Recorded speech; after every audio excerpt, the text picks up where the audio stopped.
what if someone told you, that you've never actually walked or rested or even really thought of single thought, but that you've only ever watched it happen? It sounds like a riddle, doesn't it? It really does. But it's actually a profound concept from Grandmaster WaXhira of the Sacred Atlantean Brotherhood, is one of the sources you shared. And today we're doing a deep dive into this really fascinating idea that maybe we're primarily observers, not the doers we think we are, and what that actually means for you. Yeah, our goal here really is to unpack this. It seems simple on the surface, but it's got these world-shifting implications. We want to explore the ancient wisdom that kind of backs this up. Right. And guide you through what it might mean for finding maybe more peace and freedom in your life, less burden. Okay, so let's unpack this core metaphor that Grandmaster WaXhira uses. It's about a baby being carried on its mother's back. Okay. So picture this. The mother's walking along, right? And maybe the baby gets a call. Someone asks, hey, what are you doing? And the baby just says, very confidently, I'm walking. Right, because that's its experience. Exactly. Then later, the mother stops, sits down to rest.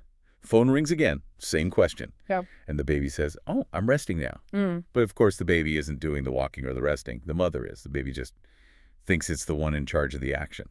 Yeah, and what's so striking there is how closely that mirrors our own everyday experience, doesn't it? Totally. We say it all the time, I am breathing, I am thinking, I am living my life. But according to this teaching, it's more like life is happening through us. Not by us. Exactly, not by us. The big illusion, the teaching suggests, is that we are the doers of action, the ones pulling all the strings. That metaphor, it really paints a clear picture. But okay, let's bring it back to us. If we're like the baby in this story, then who's the mother? Who's actually doing the carrying in our lives? Well, in the teachings we're looking at from the Sacred Atlantean Brotherhood, the mother represents Earth, or you could say the eternal life force, that huge intelligent energy that's behind everything.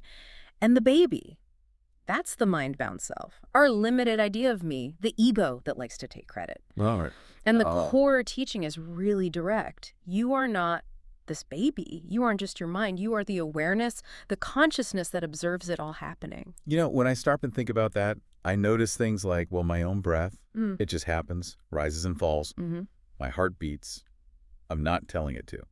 Digestion, I mean, that's incredibly complex, and it just runs itself. Right. Even when you're asleep. Exactly. Even when I'm completely unaware.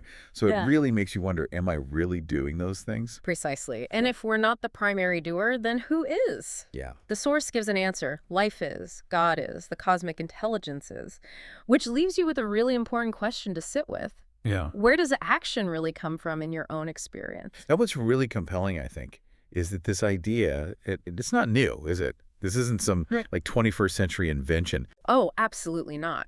That's what makes it so powerful. You see echoes of this across centuries, across cultures. Like where? Well, think about the ancient Upanishads from India. They state it pretty clearly. You are not the doer. You are the witness, pure and eternal. Wow. And then you have the Bhagavad Gita, another cornerstone text, which says something very similar. The wise see that actions are performed by nature, while the self remains the silent observer.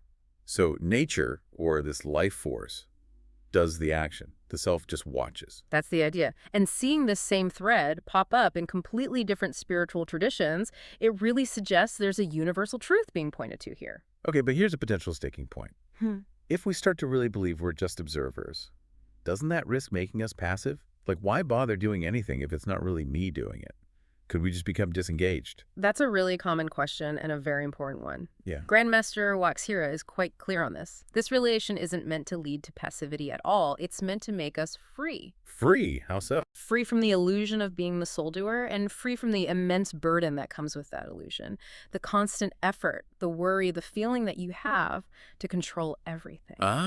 Okay, so it's not about stopping action, but stopping the feeling of having to force it all. Exactly. The moment you grasp this, truly grasp it, not just intellectually, but feel it, a deep sense of peace starts to emerge. That illusion of personal control, it just dissolves. You kind of come home to the truth of how things actually are.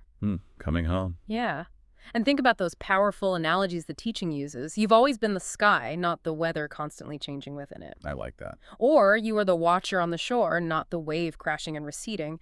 It helps you distinguish, between your own conscious choices and intentions and the deeper flow of life itself. Right. You let go of that mental friction, that need to micromanage reality.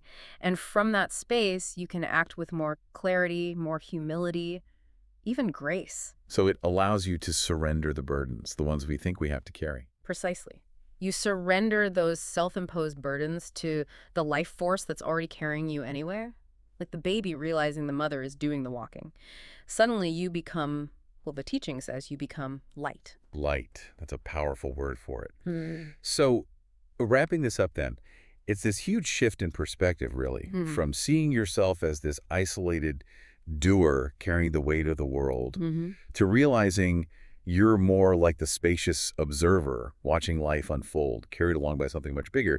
Maybe just consider for a moment, how might that shift change your daily experience? Could it actually reduce that feeling of carrying so much? And perhaps leave you with this thought to mull over. If you truly are the awareness observing life, not just the character caught up in the drama, what new possibilities might open up for you when you stop frantically trying to control every single wave and instead learn to just rest in the vastness of the sky?